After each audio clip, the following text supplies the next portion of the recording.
Une invitation à la comparaison, c'est toute l'originalité de cette exposition qui présente côte à côte des tableaux et leurs esquisses.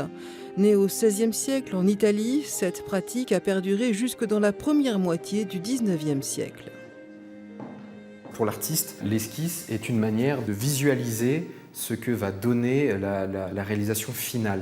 Il va pouvoir commencer, comme pour un dessin, commencer à placer les lignes, à placer le dynamisme, le mouvement qu'il va vouloir donner à sa composition et faire ça sur un format plus restreint et plus aisé pour lui que de se lancer directement sur une œuvre de 3 mètres par 2.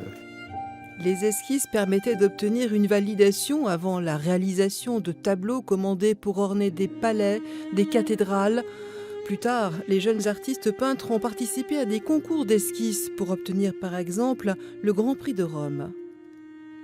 C'est vraiment une chance pour nous dans cette exposition de pouvoir présenter au public le travail préparatoire de l'artiste et l'œuvre finale.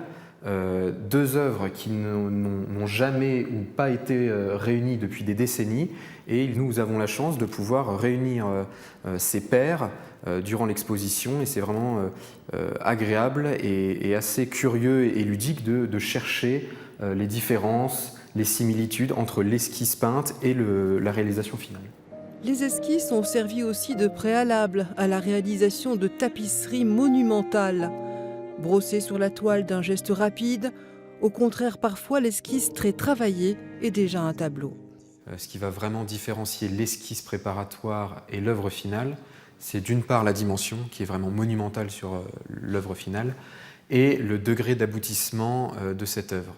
Ici on a affaire à un modello qui est le degré le plus abouti de l'esquisse, à l'opposé du bozzetto qui lui va être un degré plus grossier, avec une facture plus apparente dans l'esquisse. L'exposition réunit des œuvres provenant du musée du Louvre, du musée d'Orsay, entre autres, aux côtés de la collection du musée Magnien. Alors n'hésitez pas, vous aussi, à venir visiter cette exposition. Elle dure jusqu'au 18 mars.